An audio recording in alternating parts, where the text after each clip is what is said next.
Yeah, so again, this is where we are, guys. We're on the first page, okay? Just so you guys know, you may be hearing me from a distance, but we're on the first page. And we're doing the first page, and we're doing this page here, page 52. So we're kind of doing both of those at once, okay? So they're making a slide with an LED leaf, one in water and one in sodium chloride. All right, so let me unshare so you guys can see what's going on. Yeah, let me know if you guys need help, but. Drop of water and then cover slip, remember, goes on top. Then you want to get that one with the water in focus. Yeah, you should have a water. Do you have a water now? Here, this guy. Yeah, not this one, I think this too. There should be a bottle that's labeled DI water. You got it, Erica? Yeah? Everyone has it? So here, you just need one little individual leaf. See that one sticking out there? That's up. One little tiny leaf. Right, because you want it to be pretty flat. Perfect. All right, so cover slip on top. Make sure you know which is which, and put the water one in there first, and then we're going to try to get that into focus. Okay? Let me make one too. So the reason I'm having you guys do this, individually, is just so we practice using the microscope again.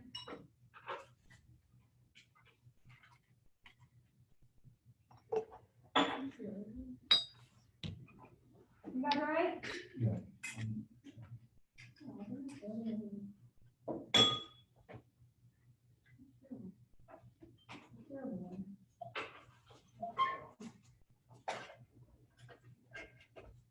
So remember, when you're getting it in focus, right, start under scanning first, get it in focus, and then go to low power and then to high power, right? Remember, you kind of switch it up gradually. If you need help with the microscope, just let me know.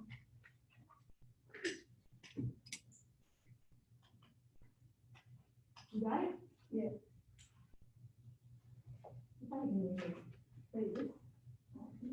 Okay.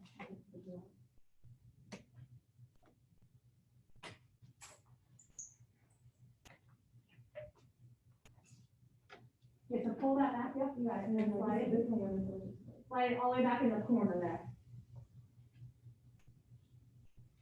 Yep. All right, now to move it, remember, you use these. Right, you want to get that in the middle there. All right, and then let me know if you got it in focus. So it should look similar to that picture that's in your lab manual there. I mean, it might not be as clear and perfect as that picture, but it should be pretty close. What do you got? You got it in focus? Yeah. Mm-hmm. Yeah? Okay, cool. All right, good. Let me see. Yeah, perfect. Okay, now, the one thing you want to kind of look for, so you want to try to zoom in, right? There's a whole bunch of plant cells in there, obviously.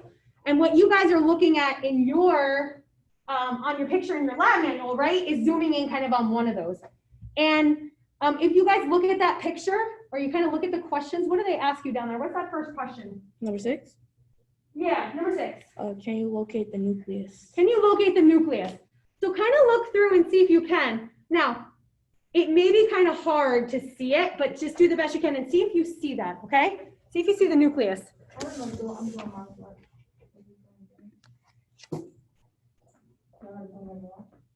Yeah. Do you see anything there? Okay, so yeah, you want to get a little more. And then go one more, high power. Yeah, that's pretty good. How are we doing over here? So you ultimately want to get it under high power. Remember the 40x. So get it in focus first under the scanning. You have it in focus? Find it? Yeah, as long as you see like the green, like a little dot. Leaf. Then now switch it, yeah, then now switch it up. Okay, now make sure it's in focus first there, because you may have to adjust that fine adjustment knob, right? Here, you gotta plug this in, turn it on. Yeah.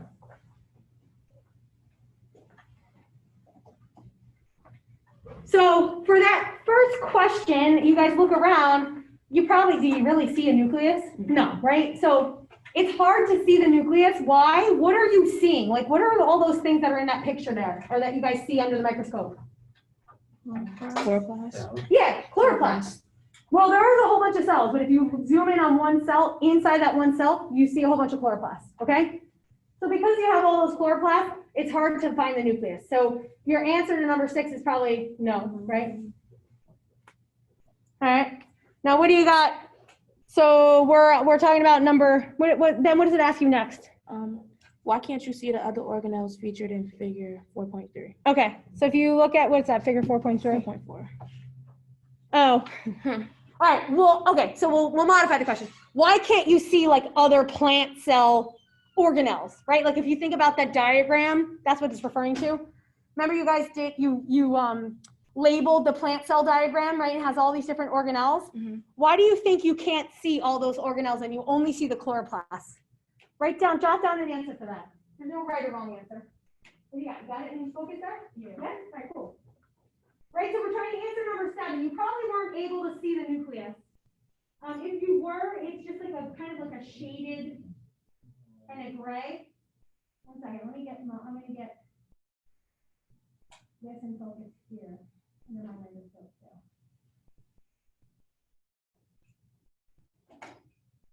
How are you doing over there? Jonathan, you got it in focus under 40? What the hell happened? One second. I'm going to share my screen and get this, my microscope for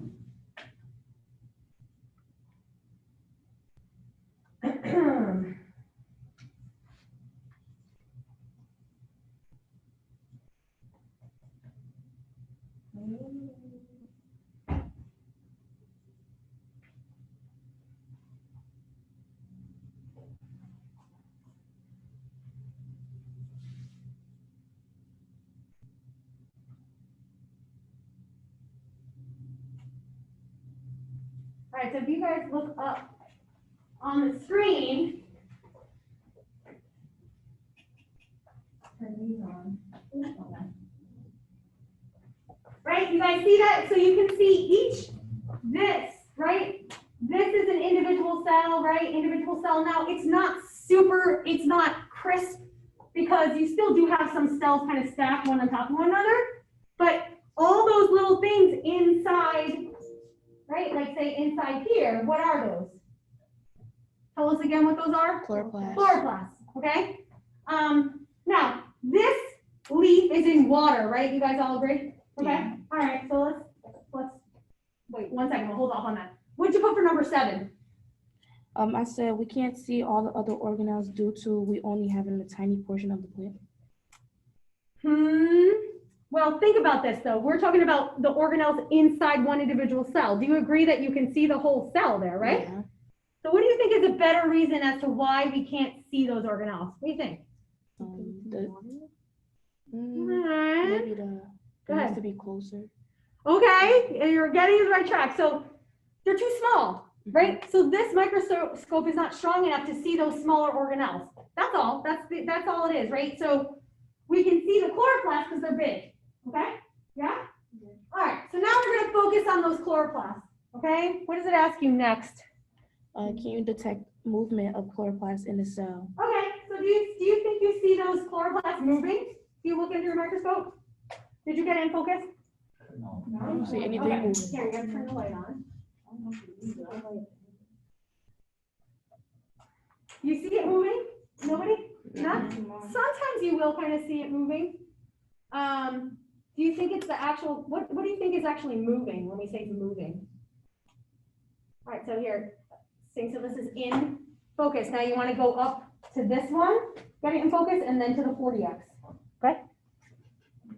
Oh, here, don't use this guy. Stay here with the 40. You don't want to use that 100. Okay. Yeah. So sometimes you can see kind of, it looks like they're moving. It's just because the cytoplasm, something called like cytoplasm streaming, it kind of moves around. Remember the cytoplasm is like fluid? Mm-hmm. So that's kind of what it's getting at there.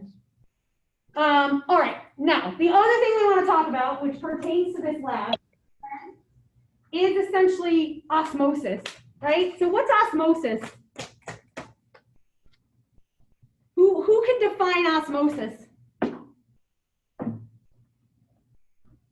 Somebody tell me, what is it? Do you guys remember what osmosis is? It's diffusion of something. Say louder. Water. It's diffusion of water, right? So osmosis is diffusion of water. So remember we talked about like when you put certain cells in hypertonic or isotonic or hypotonic solutions, it will cause water to either move into the cell or out of the cell. Yeah? You remember that? Okay. So for right now, the plant cell is basically in a hypotonic solution, okay, in water. But plant cells like to be in hypotonic solution, okay? So if a cell is in a hypotonic solution, so move to page 52, I believe it is. 52 in your, yeah, okay? Move to page 52. Because I said we're kind of doing these two together since we have the plant cells there. All right, so guys, look at the paragraph that's at the top there. So when plant cells are in a hypotonic solution like water, like we have it in right now, what happens, I guess, to them? And it describes that in the first couple sentences. So somebody tell me what's going on in this plant cell sitting in water right now? Pushes up against the cell wall. Okay, good. So the central vacuole is filled with water, right? And it kind of pushes against the cell wall, and you sort of see it gets bigger. Okay, yeah, right? So yeah, so like if you guys go back, if you go back to your page 46 and you look at that diagram, right? See how you see on the left-hand side that you see the chloroplast kind of push to the edges? Why? That cell's filled with water, right? And it kind of pushes the chloroplast to the edges. You also see some cells where it's just kind of spread out through, okay?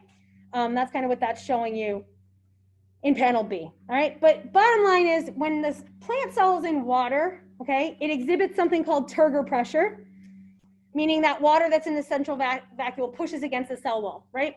Okay, and that's when they're sort of happiest. So what you can see under the microscope is that the chloroplasts are kind of spread out through the cell, okay, and towards the surface. Now, if you go back to page 52, okay, what we're going to now demonstrate is we're going to put the plant cell in a hypertonic solution. So you guys already made that slide, right? That's the one in sodium chloride, 10% sodium chloride. So switch out your slides and put the 10% sodium chloride slide in there. And then we're basically going to complete that table down at the bottom there, okay, on page 52. Okay, so I'll give you guys a second to switch your slides. I'll probably put one in too.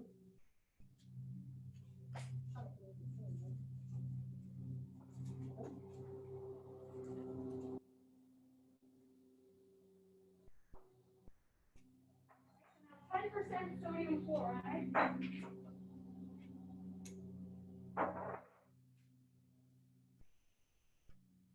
Same thing, get it under high power again. You may have to start under scanning and then low power, right? And then switch it up to the high power like you guys did last time.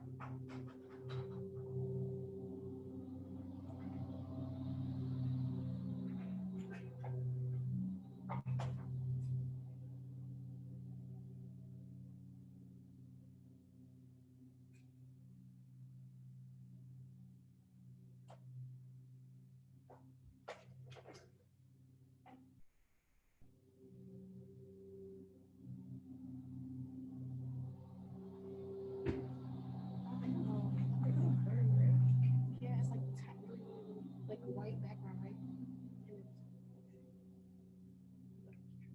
All right, so what do you guys see now? You guys got it under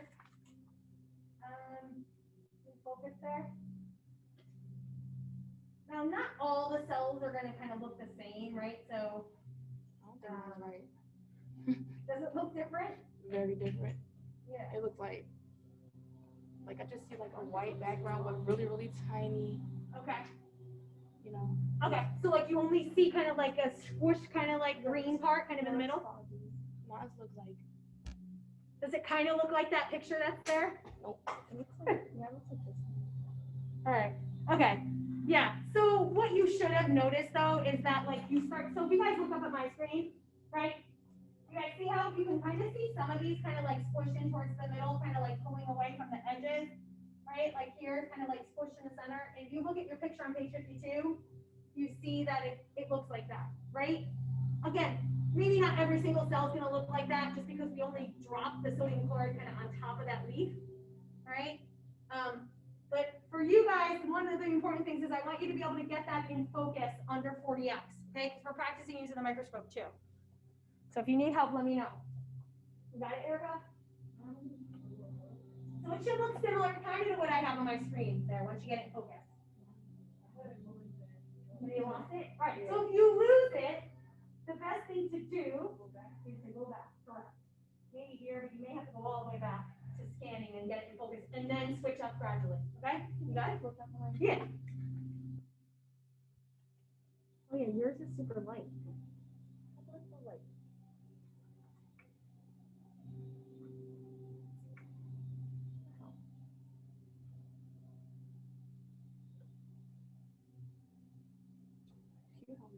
Yeah. I think mine's are super long. Super long. Oh yeah? Yours isn't very green. All right, but anyway, if you look, you can kind of see some of the cells. You see that this stuff is kind of shrunk towards the middle. You see? You may have to adjust the fine focus a little bit, but do you see that? Yeah, I do. Yeah? Let me see. Oh, yeah, I see. Right? Oh yeah, you're not in there. Yeah. That's why. There we go. Right, so then if that happens, right, now look, put it under scanning and then get it back in the middle. Oh. Yeah? Oh. So now switch up to the low and then to the high, you should be able to get it. You just have to adjust this slightly each time you switch. Right, so use the little knob, then it's less likely to get out of focus. Okay. All right, so you have it in focus there, right?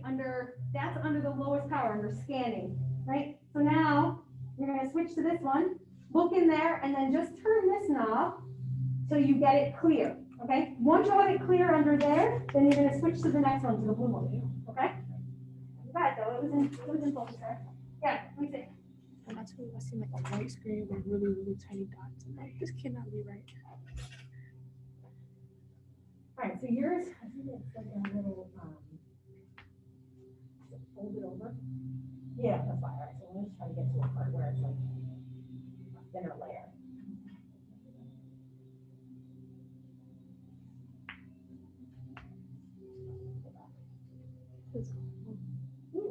Yeah, I was looking at I'm this gonna one. turn that. It's a cool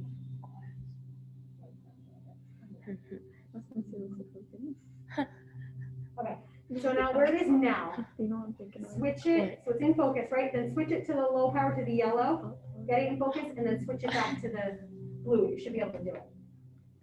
That's Yep. Spencer's. You got it? Now look, and then just use this little knob, the fine adjustment to get it in focus. How are you doing, Erica? You get it? No, I see yellow, but I'm asking the wrong. Okay, what do you got? If that gets water on there, then rinse it up. There. I think that's why it's like sort of clogging there.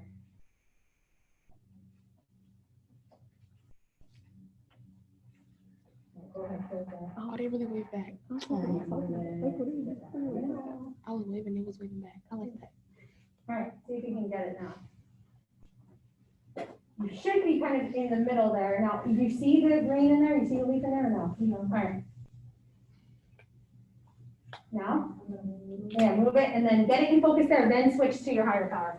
All right, so now what you guys want to do is you want to complete that table 4.5 there on page 52, okay? So all it's asking you, when it's saying appearance of cells, basically what we talked about, right? Like, what do the chloroplasts look like, or where are the chloroplasts positioned within the cell, okay? So in hypotonic, which was water, right? What did we see?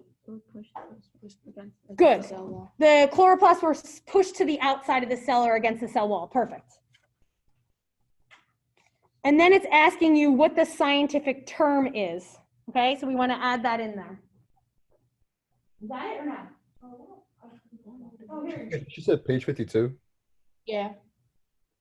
All right, so now we're here. Oh, So now we're filling this out. So in hypotonic solution, in water, how were the chloroplasts positioned? That's what you want to write in the appearance of cells. Right, we said they were pushed towards the outside or they were spread out through the cell, something like that. Okay? I'm gonna unshare. Am I even sharing? Oh, I don't think so. I'm not.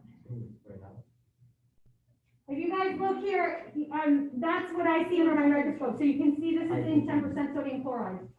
Okay? So now we're filling out that table on, what is that? Page 52, right guys? Yeah. Okay. So what's the scientific term then for that? Turgor pressure. Okay? So turgor pressure means there's lots of water inside that central vacuole, and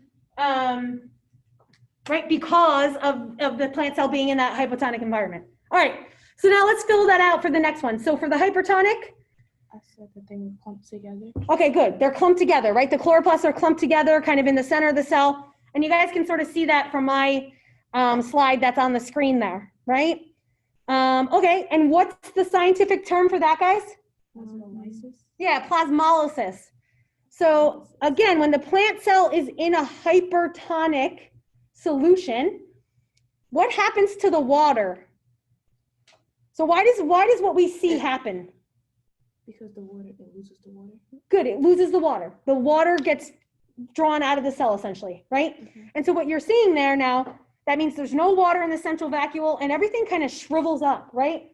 You still see the cell wall remains intact, but you see that the chloroplasts and kind of all the other cell contents are squished towards the middle. Make sense? Okay, because the water left the cell. All right, guys, so for that table, your two scientific terms for hypotonic is what? Turgor pressure, right? And then for when the plant cell is in a hypertonic environment, like 10% sodium chloride, it's what? Plasmolysis. All right, good. Okay, now let's continue on this topic with our with animal cells. Okay, I didn't have sheep blood on Tuesday, so I didn't set up the experiment again, and it doesn't really matter. I have some pictures to show you guys. I'll pull those up, and then also there's pictures in the lab manual. Okay, so we're gonna go back now. Sorry to go out of order, but it actually, I don't know why the lab manual has it so out of order, to be honest. They should just keep it. Page 51, guys, one page back. So it's kind of like page 49 and 51, okay? So it's talking about these solutions we were just talking about, right? Hypertonic, hypotonic, yeah, and isotonic. You guys see that? 51 and 52. Okay? Let me just pull up the pictures that I want to pull up for a second. Actually, you know what? Let me not. Let's do this first. All right, guys, so we're on page 51. Let's look at these pictures here. Yeah? Okay? 1 second, I didn't share this one.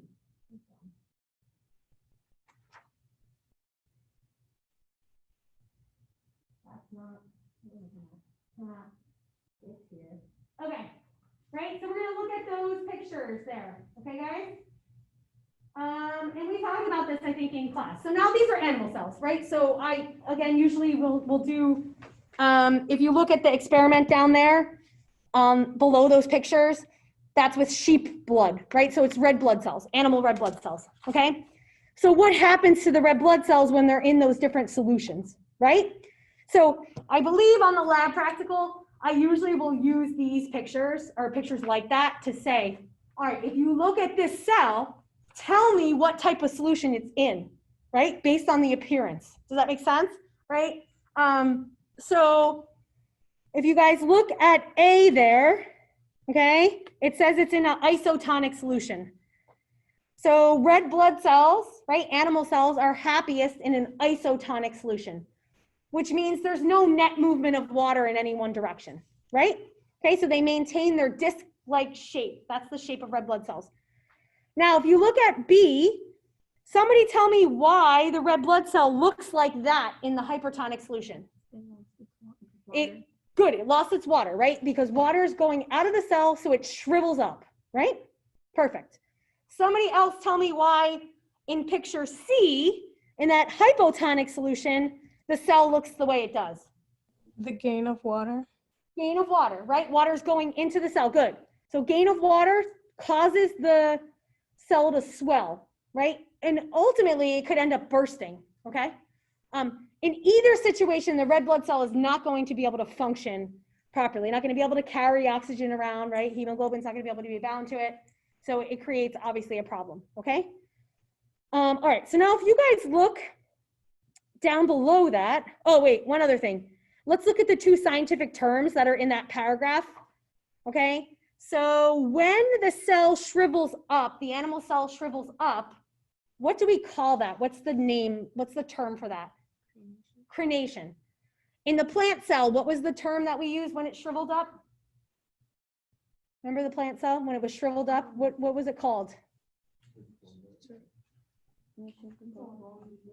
Yeah, what we just did. Remember when it was shriveled up? What was the scientific term we used? Plasmolysis, okay? When we talk about the animal cell, it's crenation, okay? Same thing, shriveling up. Now why, I'll ask you this, I guess, just quickly. Why, why in the plant cell, you see kind of just the contents shriveling up, but you still see that the kind of outside of the cell is intact. How come you don't see that with the animal cell, I guess? What's the one thing the plant cells have that kind of give it more structure? The cell wall, yeah, right? So it still has that cell wall remains intact and everything else kind of squishes in.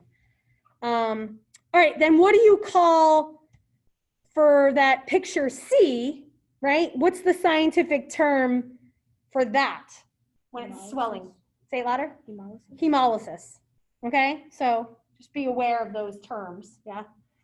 All right, so then if you guys look down at table 4.4, this, where it says print visibility and explanation, it has to do with, I'll show you what it's talking about. And you can, in fact, leave those two columns blank, okay? But let me just show you real quick what that's referring to.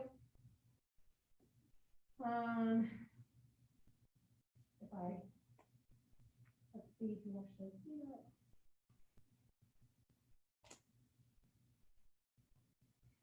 Probably don't see it. I have to fix it. 1 second. All right, so if you guys look there, right? So like if you took whole sheep blood and you put it in the solutions that are outlined tube 1, tube 2, and tube 3 in that experimental protocol, this is what they would end up looking like, okay? And so those two columns on the right side have to do with that. You guys can leave that blank, don't worry about it, but I want you to just fill in tonicity. What do we mean by that? Is it isotonic, hypotonic, or hypertonic? And then what effect that has on the red blood cells. We just kind of went through that, right? So just write it in there just so that we remember. But if you look at the picture up there, right, number 1, you can see that the blood kind of still looks like blood, right? It's sort of still intact. In 2, that's when they shrivel up. So what happens is it shrivels up and then they all sink to the bottom. So that's why it kind of looks clear. In 3, the cells burst, and that's why it's this really dark red color, okay? But so yeah, just fill in the first 2 columns in table 4.4, okay?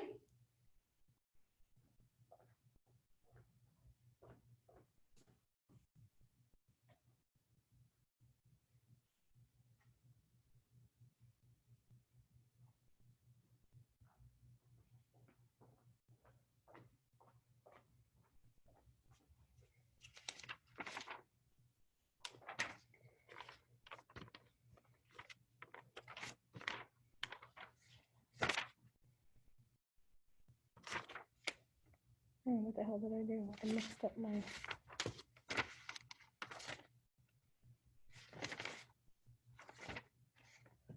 There we go.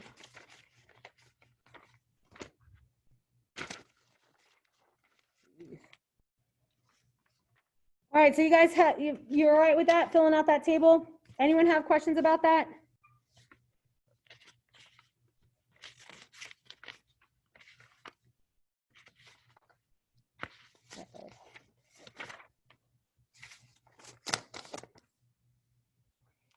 All right, so once you guys do that, we're gonna move on, right? So what do you got there? You got it? Yep, good, right? Isotonic, it looks normal.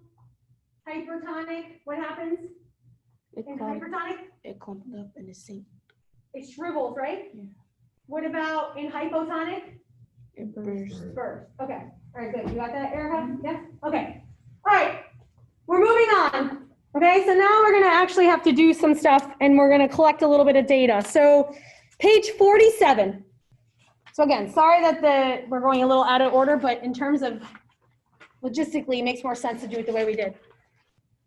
All right, so now page 47 and the speed of diffusion experiment, really, so you guys should be on page 47.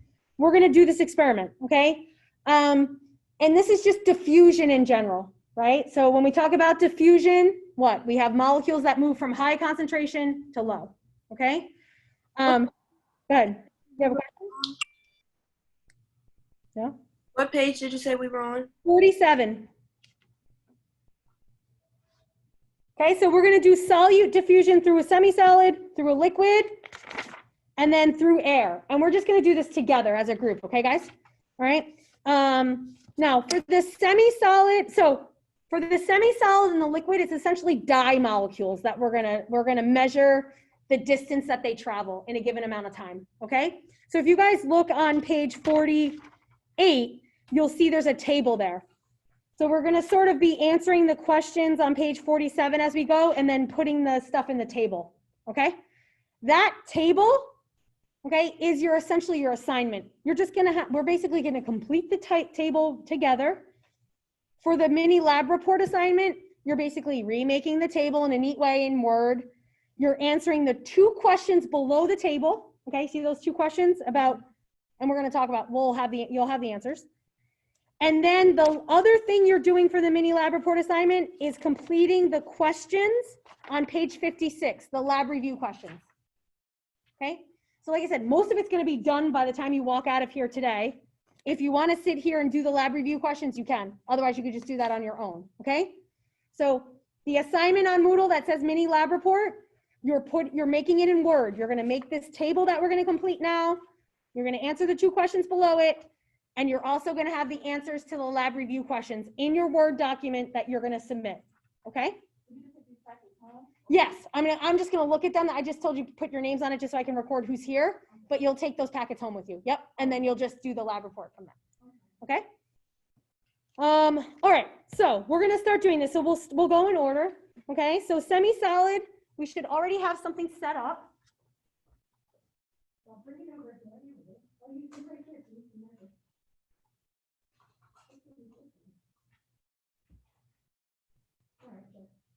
Okay, pretty good. Okay, so for the semi-solid one, we basically have, I'll bring it over here, but I'll bring it back. Erica will measure it for us. So this is just agar, right? So it's like a really stiff sort of jello, right? So it's a semi-solid. And what we did was we put some dye in the middle of that circle there, and then we let it diffuse out, okay? So what we're gonna do is we're gonna measure essentially from the middle here out to the edge. And that's gonna tell us how far it diffused, the distance, okay? So first thing, if you guys look at number 2, it says obtain time 0 from your instructor and record time 0. So, and the final time, which is now. So let's go with time 0 as 8:45 a.m. We'll keep it kind of even. So I think you have to put that in your table. Okay, so time 0 for semi-solid in the table, right, is 8:45 a.m. You guys got that? And then final time is 3:45 now. All right, then you have to write the length of time in hours there. So how many hours is that added into your table? 8:45 to 3:45. 7 hours. Yeah, 7. It's 7 hours off, I know. 7 hours. 7. 9:45, 10:45, 11:45, 12:45, 1:45, 2:45, 3:45. 7 hours. 7. Yeah. 7 hours. It is 7 hours. So you got, for semi-solid, you got time 0, final time, the length of time is 7 hours, okay? Now, distance moved. So we want to measure the distance moved. So Erica's going to do that for us because she happens to be in a lucky seat over there. In millimeters. So you're going to go from the middle of that hole there, essentially, to the outer edge. Yeah, just do the best you can. In millimeters. Remember, those are the tiny little lines. Oh, hi, guys. What you guys doing? Oh, fun. Oh, I know you guys love that. Oh, Everyone does. right, what do you got, Erica?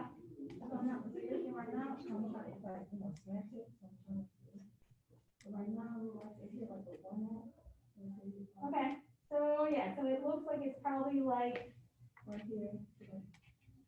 what, so how many millimeters is that if you're at the 1? 15?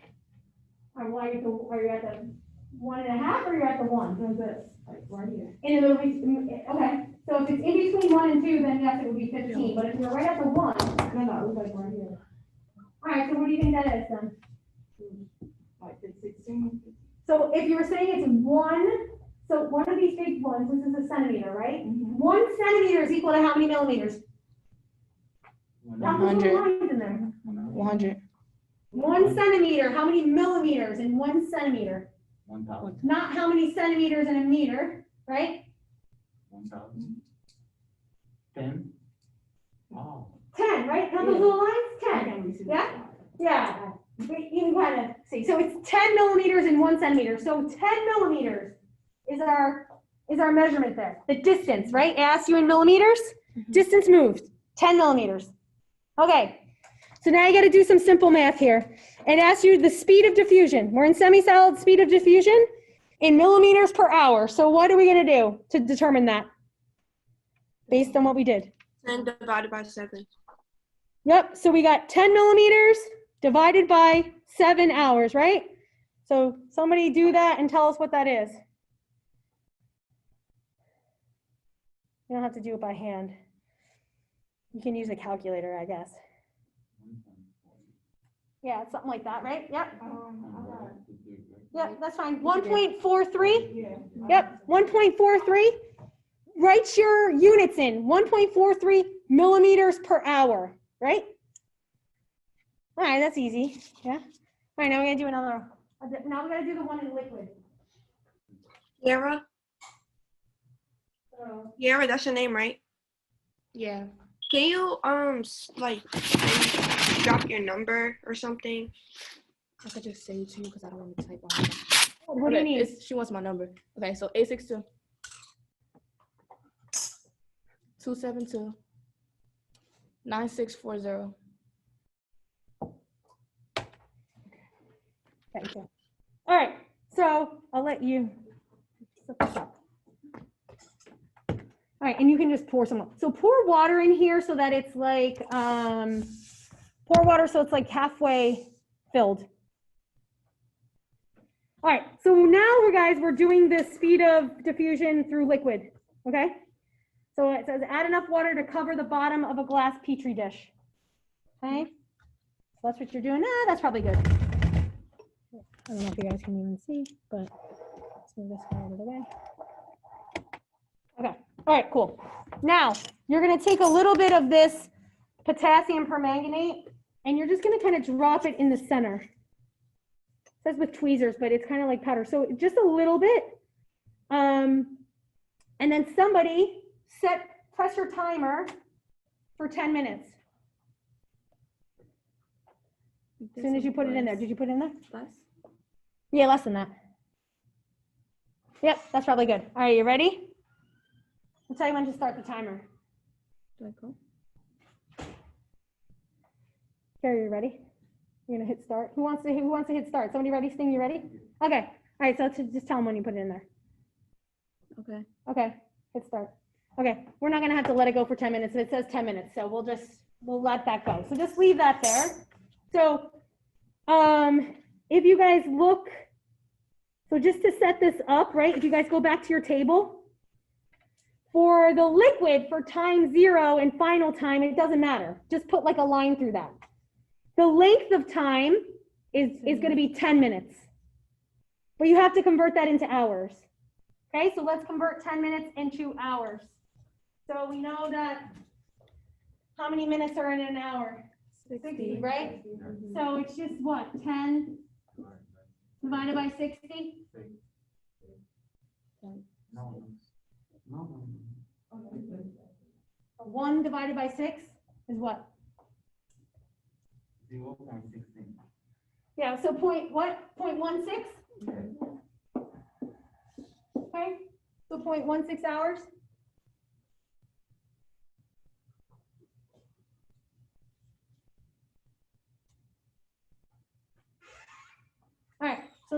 so like I said, now that's all we need. We needed the hours, okay? And then after our 10 minutes or so, we'll measure the distance, okay? Now, let's do the air one while we wait for that. So I'm gonna go get air freshener. Now, we may have to like just pull your mask down just for a second to be able to smell it, okay? So one person, and I can do that part. One person will stand here with the air freshener and their phone. You're gonna spray and then hit start. And then the other person over there is gonna let us know when you can smell it. And you'll hit stop. And then, so it's gonna be the distance traveled of those, those odor molecules in air, okay? That's essentially what we're doing. So let me go get that air freshener.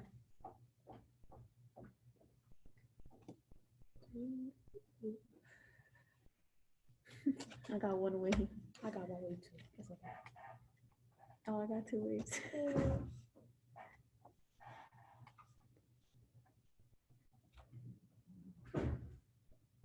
All right, who wants to be the air freshener sprayer? Awesome. And bring your phone too. Stand about here. Yep. Oh, and I'll tell you what the distance is. Actually, I can tell you that right now. So for distance, for the air for distance is going to be 3 meters, but you have to convert it into millimeters. So how many millimeters is that? 30. 3 meters, milli. How many millimeters are in a meter? Now meters is big, right? Yeah, 1,000. So 3 meters, how many millimeters?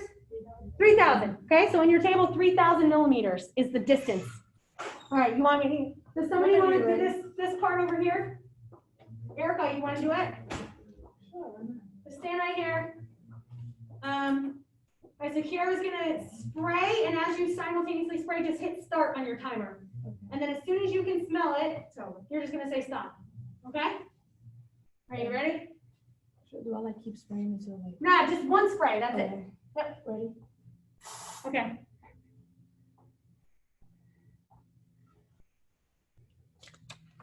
Stop. All right. 6.9. Okay. 6.9 seconds. 6.9 seconds. All right. Now we're gonna convert 6.9 seconds into hours, guys. So what do you gotta do? 6.9 seconds. You can get it into minutes first, right? So what would you have to do? So 6.9 divided by 60 is what, guys? And then you're gonna do it again, divided by 60, right? You guys agree? We gotta get it to minutes and then to hours. I know it's hard to, 0.115. What is it? 0.115. Okay. I trust him. I couldn't get it. Here, we'll double check, but I think you're right. Don't we divide by 60 twice? Yeah. Where the heck? It would So be first off- you get 0.115, then you divide by. And then you divide by again. what? 60 again. Thing, then divide by 60 again, so 0.15 divided by 60 again. Wow. What you got? 0.0025. 0.0025? Yeah. Did you get that? No, I got 0.0019. My phone is not working. Close enough, I guess. What we do? 0.15 divided by 60? Yeah, 0.0025. Yeah, okay? All right, so that's hours, right? 0.0025 hours. That's what needs to go on your table. Okay? Yeah? All right, so that's the time. 0.0025 is the time for the air. The distance is 3,000 millimeters. And then now we have to calculate the speed. So it's what? How do we calculate the speed? 3,000, right, millimeters divided by what? The 0.0025. Right, 0.0025 hours. So now what do we get? It's going to be a big number.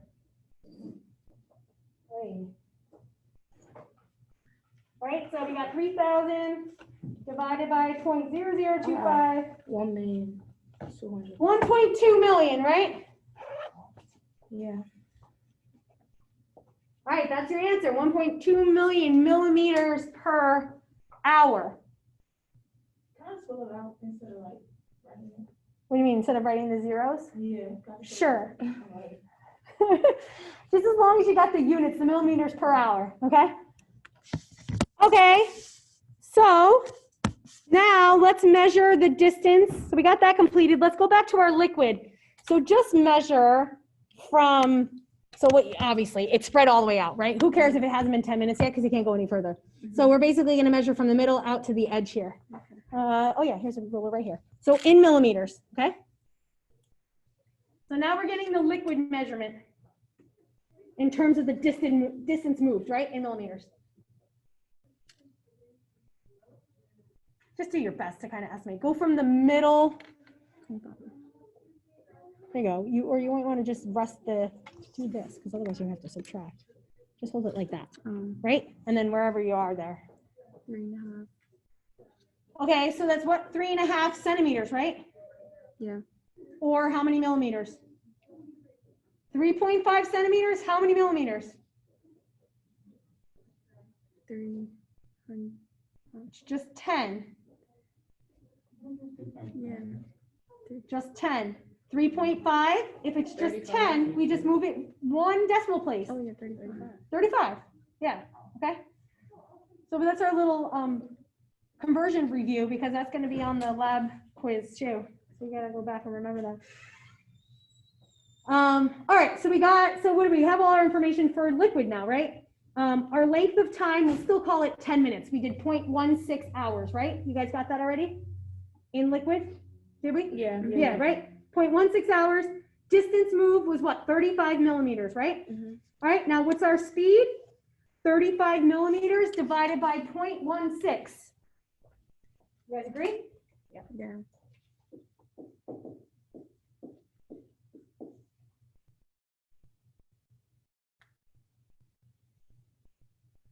I got 218. 218. Yeah. Can you round up to 219? Sure. Yeah. 219. 219. Right, 219 millimeters per hour. All right, so we got all of our data for the speed of diffusion. Yes, you guys agree? So we're gonna look at that right column, right, for the speed. Okay, so we're comparing semi-solid versus liquid versus air. So look at the question below there. In which experiment was diffusion the fastest? Which one? Air. Yep, air, right? What do we have, like 1.2 Million. million millimeters per hour or something? Okay. All right, it says, what accounts for the difference in speed? So why do you think it was faster in air versus liquid or semi-solid? In air, you can freely move. Good. In air, you can freely move, right? There's really nothing to impede the movement of those molecules. You're right. There's more space for them to move. Perfect. All right. So you guys just did basically almost all of the mini lab report, right? You're just making a new table in Word with all the information we just put. You're answering those two questions below your table, and then you just have to add in the review questions at the end, okay? That's the assignment. Is it like last time, like how you were able to keep a third table, or you got it on? No, you just gotta make a table yourself. I didn't make a table for you this time. Yeah, okay? Professor? Yeah. Just to be clear, the time zone and the final time for liquid and air, just leave it blank, right? Correct. Okay. Yeah, you're right, for air too. Liquid and air. Yeah, for both. You're right, for liquid and air, both the time zero and the final time you leave blank. Yeah, yep. You got everything else, Michaela? All right, well, whatever. If you need to kind of fill in the rest, make sure you get it. I see that you're there and asking questions, so that's all that matters. So what you need to do, you guys on Zoom, right? Email me this that you're filling out, or before you leave Zoom, just show it to me on camera and I can just, or screenshot it and email it to me in terms of what we filled out, right? Because remember, this isn't your assignment, but I just want to have a record that you were here doing it, okay? So like I said, either stay on Zoom, just show me, and I'll record it or just email. Yeah, all right. So after we're done with everything, you show me, okay, Michaela? And then you don't have to worry about emailing me. All right, last thing we're gonna do, guys, is this one right below solute diffusion across the plasma membrane, okay? So we'll just set up one of these. So you guys can start doing this. So what we need to do, I think you guys have one here. Yeah, what's up?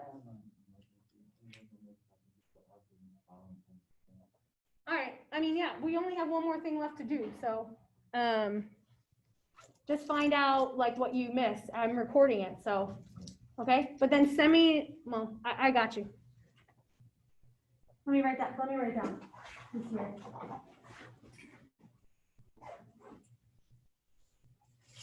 Just make sure you find out about this because it's going to be on the lab exam soon. Yeah. All right, let's finish this, guys. All right. Who has a little membrane sitting in water? Yeah, okay. All right, so this is what you're gonna do. You're gonna take this guy out. You see, it kind of looks like a little like thin plastic bag. I want you to try, you're gonna tie off one end. Thank you. And then the other end, you're gonna try to open up because we're gonna have to put stuff inside, right? So start with that, see how you do, and I can help you. Sometimes it's a little hard to open it up. Hey. No, I forgot. I'm good. Okay. All right. All right, so, yes, you're gonna tie one end, just a knot at the end. I'm moving you over here. I'm gonna turn on the lights too. So you can kind of see how these are. See, this is your sort of example here. Let me just turn on the middle lights. These gloves is in Can my you way. get it? Yeah, if the gloves are on, then you just take the gloves off. All right. It's nothing toxic or dangerous or anything like that. It's just- I'm trying to tie it up, but the gloves is in my. It's hard to tie it, yeah, I agree. Okay, so we're setting up the experiment that's, this is the last thing we're doing, by the way, guys. Page 48. Okay? On the bottom of page 48, the solute diffusion across the plasma membrane, all right? All right, so what Erica's doing is she's setting up this tubing, which acts as our plasma membrane. Okay, so this is kind of how we're gonna set it up. If you see how these beakers are. All right, so look, can you get one end tied off? Okay. Almost had it on. So we're tying off one end, the other end is open, we're gonna open it and we're gonna basically add what it tells us to add inside, okay? Right, so we're tying off one end and then adding the contents. All right, perfect. All right, now you gotta try to open up that end so that we can end up putting stuff inside there. If I'm not mistaken, it is. Oh, I think you got it, yeah. Perfect. I should have worn my glasses. All right. So somebody tell Erica what she needs to add to the inside there. Halfway filled with the glucose Okay. solution. Good. Halfway filled with the glucose solution. So here's your glucose. Just basically add it till you fill that halfway.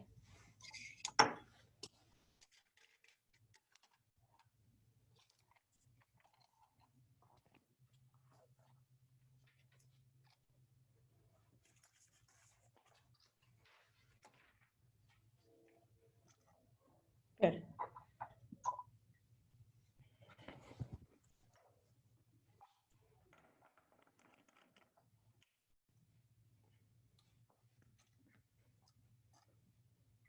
Yeah, a few more, a couple more.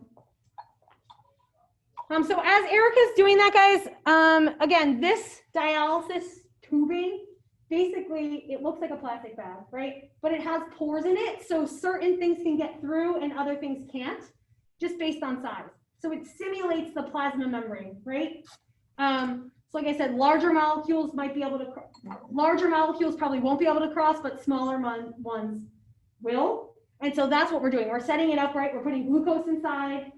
Then what else do we have to add inside? Should be. All right, that's probably good. Yep. Then what else does she have to add? 4 full drops of starch solution. Oh yeah, I gotta go get my starch solution. I know I was forgetting something. Here, I'll go get it for you. All right, I'll get another blue. Yep. Let me get you starch solution. Another thing I forgot to do. Which one is that on?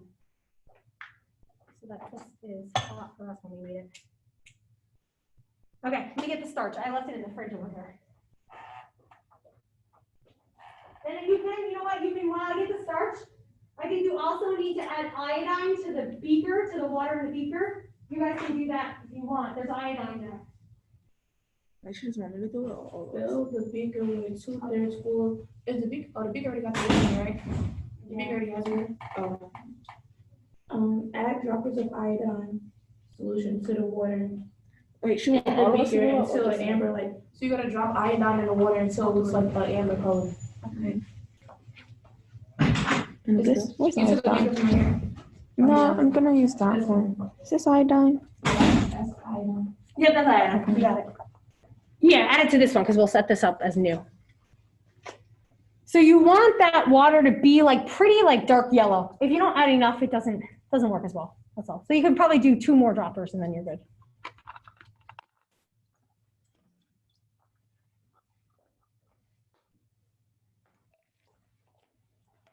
Cool. Thank you. Right, here's some starch. How much starch now? How much starch? 4 full drops. Yeah, so fill that up. Yep, and then add that, do that 4 times. Perfect.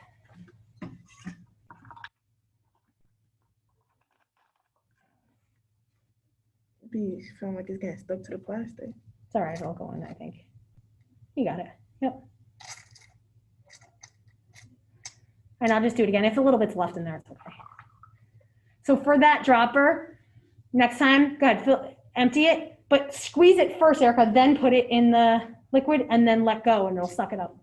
Oh, okay, so like this. Yeah, go ahead, let it all out. Yeah, squirt it all out there. All right, now pull it out of there. All right, now squeeze it before you put it in the liquid. Wait, squeeze it again? Squeeze it right now. No, pull it out. Now squeeze it. All right, now put it inside. No, sorry, take it out, take it out. Too fast for you? Squeeze it, keep it squeezed, hold it, put it in the liquid, now let go. That draws it up, right? Okay. And then you squirt it out, yeah. Is that 4? I don't know. I think it's 3, I think you're right.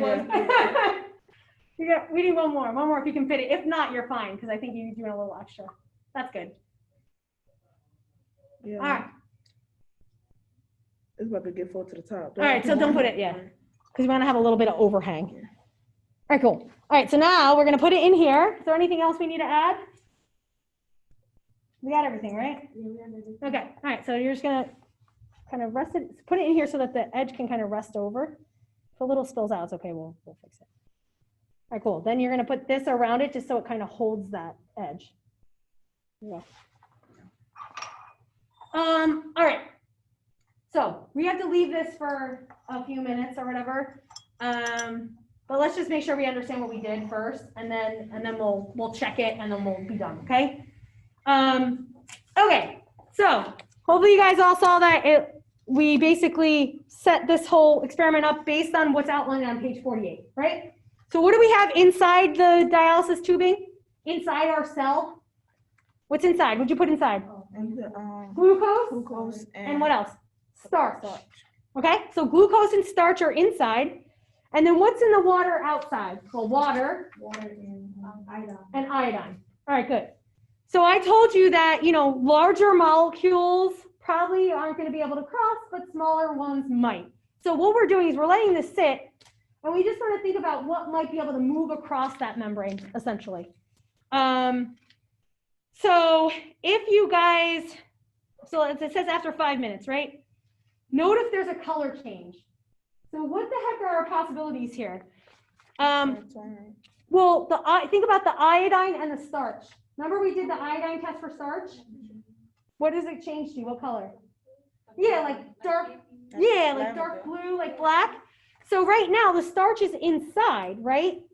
So if the starch moved outside of that dialysis bag into this beaker where the iodine is, what color change would you expect and where? The color change inside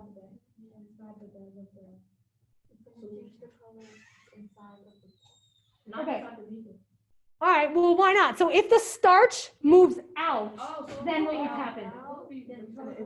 Yeah, if the starch moves out, then the liquid in the outside will actually change blue-black, right? Okay, now starch is a big molecule, so that might not happen, right? Also, what else can happen? Stuff can move in, right?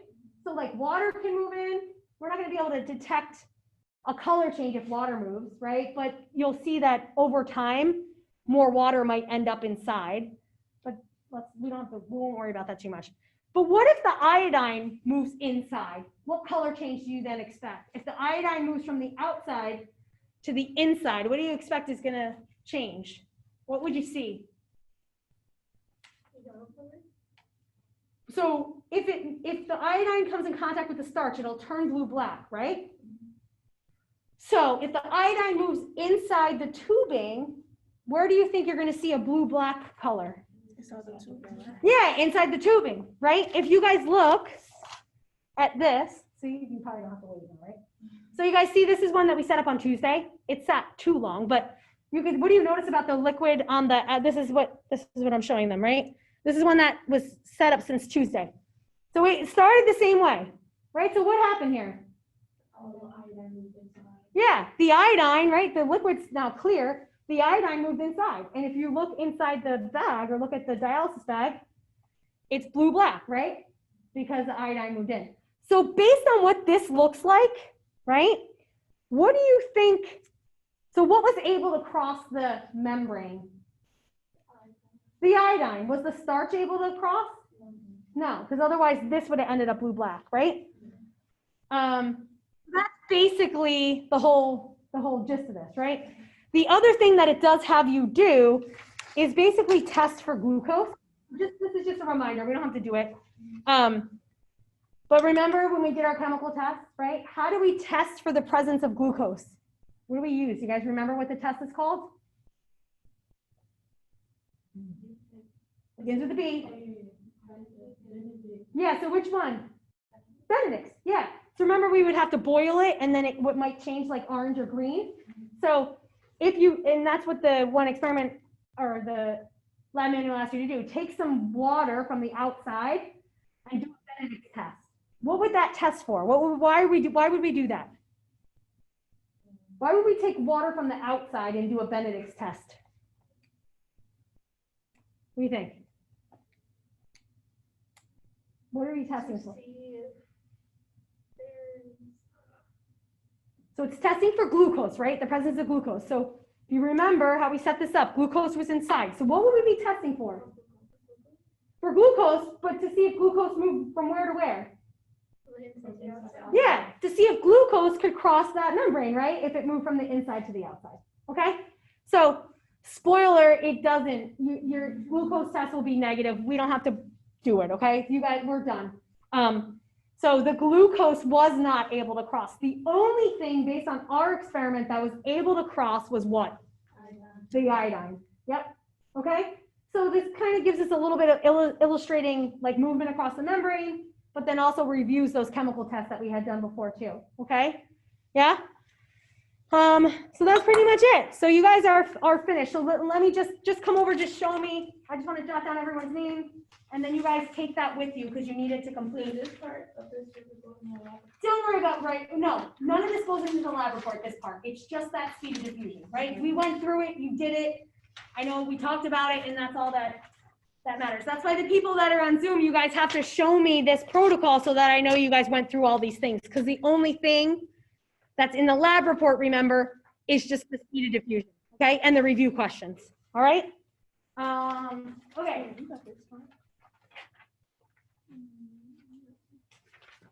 All right, so just, who do I got?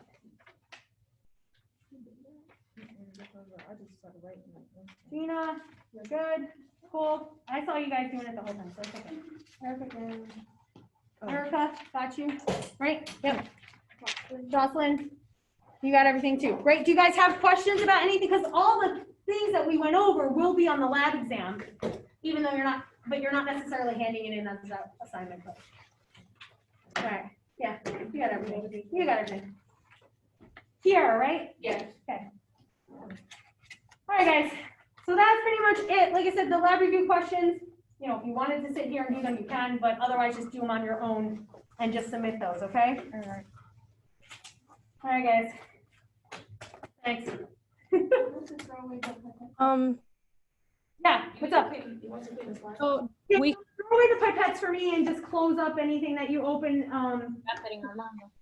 What's up? so we send the notes to you through email and then the lab on Moodle. Correct. Then the lab you're submitting on Moodle. Yeah. If you have your notes done right now, you can show them to me right now. I have them on my laptop. Oh, all right. Then just screenshot it and just email it to me quick. Okay. Okay, got it. Can I show you? What? Yeah, please. Yeah. Somebody else have a question? Can I show you my notes? Yeah. You want to show me now? Share your screen? Oh, all right. Yeah, that works. Go ahead.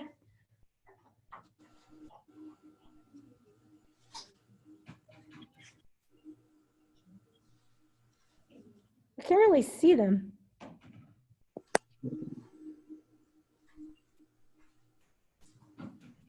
Okay, I see it. Go ahead.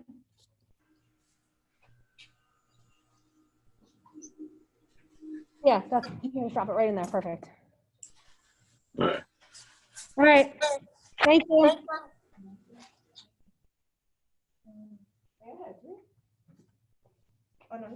Yeah, you guys can just drop the slide. Don't even worry about taking the leaf off there. Just drop it in there. It's just a little leaf. It's fine. All right. Okay, I'm gonna stop recording because we already recorded.